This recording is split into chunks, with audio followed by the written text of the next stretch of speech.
Hello, everybody, and welcome to Under the Arch Sports. My name is David Woldingen, and today we're going to be talking about St. Louis City soccer. However, before we do, please remember to hit the subscribe button to our YouTube channel. Check out our Facebook, Instagram, and Twitter pages. Also, we want to announce that we now have opened a store selling T-shirts, both of them supporting Cardinals and St. Louis soccer, and keep an eye on that as we'll continue to update with possible other T-shirt ideas, or if you have any ideas you think would be great, feel free to reach out to us and let us know. We might take that into consideration. Now, City had a really big week actually this week, just because they played in Colorado, ended up with a draw, and had a couple of significant things going on in that game. And then Tuesday night, they had the U.S. Open Cup, and it's the first game they've ever played in this tournament as an organization, too. So they were expected to win. However, it was a big deal, and they ended up playing Omaha for that game. But first, let's get to the Colorado game first. They ended up with a draw. And quite honestly, they could have came out with a loss in that game if it wasn't for Roman Berkey and the way he played. A couple of things the game told me is, one, it's really hard to play in Colorado because of the altitude. Not to mention with the pressing style system that we have, they just flat looked like they ran out of gas by the end of the game. Two, the other thing it told me is the depth of this team might be a little worrisome, which is why the tournament game they had on Tuesday was very important in my opinion. And then the third thing that happened in the Colorado game is Klaus went down with a quad strain, and City had announced that he's not going to be available for the next 10 to 14 days, which again brings back the lack of possible depth that this team has, which could be worrisome as the season progresses. Not to mention that they're missing Bloom as well, which only hampers our depth even more, if you will. The good news is they pulled a point out of Colorado, even though Colorado had many chances. I want to say they had 13 shots on goal, and they weren't just like little trickles to Roman Berkey that he makes an easy save. He was full-fledged diving to make some of those saves, and just did a masterful job in that game, keeping City in it. After they went up 1-0, they packed it in. And then Colorado just like turned on the floodgates, if you will, sensing that City was really struggling, not only with their legs and the altitude, but just in general with defense, and eventually found a way to get the equalizer, and then City was able to hold on to keep it a tie and get that point and get out of Colorado. Bringing back to my point, depth is going to be an issue, but the defense has some glaring concerns too, because they just were not attacking the ball and pressing. There's a lot of chasing, and Colorado, quite frankly, found a lot of gaps in that back line, which allowed them to continue to attack against City. Moving on against Omaha, it was the third round. City set an attendance record with 22,423, I believe it was off the top of my head. So pretty much a sellout, full house, a lot of fun to watch. City ended up winning the game 5-1, winning the match 5-1. The reason why this game is important, and also future games in this tournament, are mainly because it's a good chance, especially in the early stages, to play a lot of the backups and see what you get.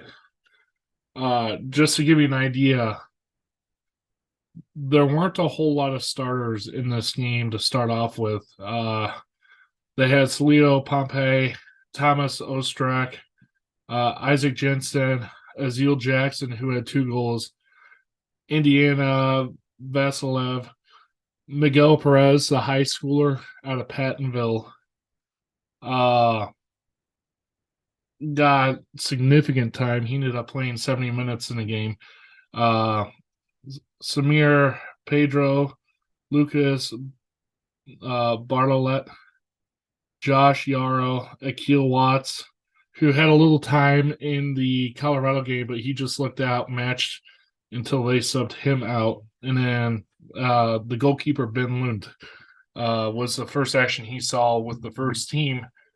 So in that game, the reason why I say it's very important is as the season progresses, we need to look at our depth and how they play together. And some of these guys haven't had a lot of time to actually get in-game experience and practice. So this tournament is a good opportunity to get some of these guys in there and into the flow of the game where they're going to be needed.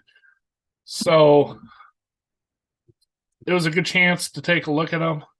Guys like Miguel Perez, who won't play a whole lot, but it's good development for them, and they could be useful down the road for City as they continue to develop and get better in their game and get more comfortable out there.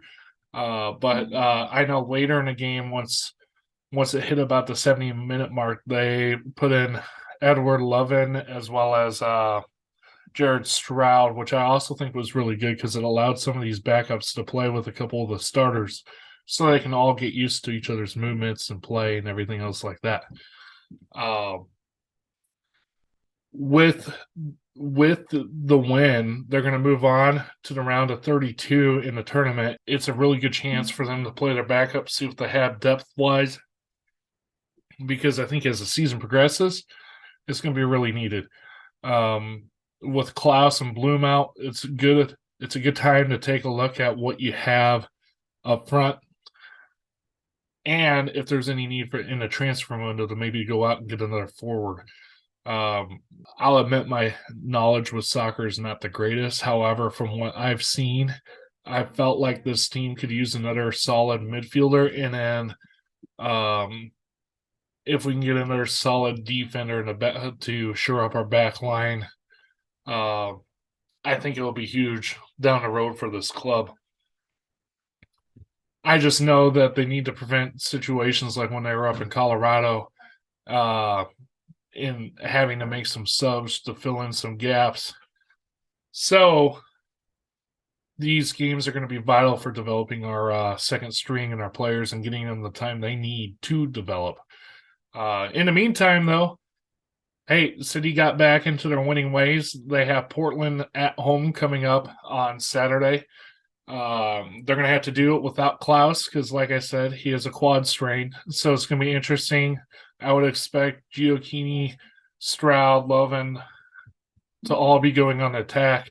And you might see a little bit of different formations out there just because Klaus isn't there and they're going to have to find ways to produce offense. They're definitely going to miss their big man up front. The transfer window should be opening sometime this summer. City would do well to take advantage of these quick games in succession and get a look at what they have for their backups and maybe make a decision on what they might need to go out and get to solidify the rotation in this club. For now, though, currently they're at the top of their table, tied with Seattle, and both teams have 19 points, and LAFC is right behind them with 18. So the top three in the Western Conference are right there. And in the top for the Supporter Shield, which is the overall number one team, currently is held in the Eastern Conference by, I believe it's three teams.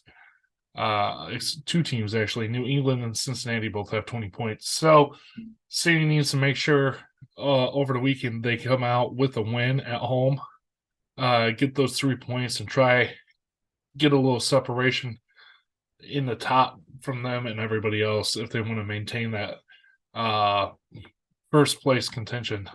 Again, long season. Get every point you can. Keep moving. All I know it's a lot of fun to watch the soccer team play. And if you get a chance to go out, check out the new stadium and everything, it's fantastic. You'll have a blast. I'll keep you updated with all things St. Louis sports, if you will.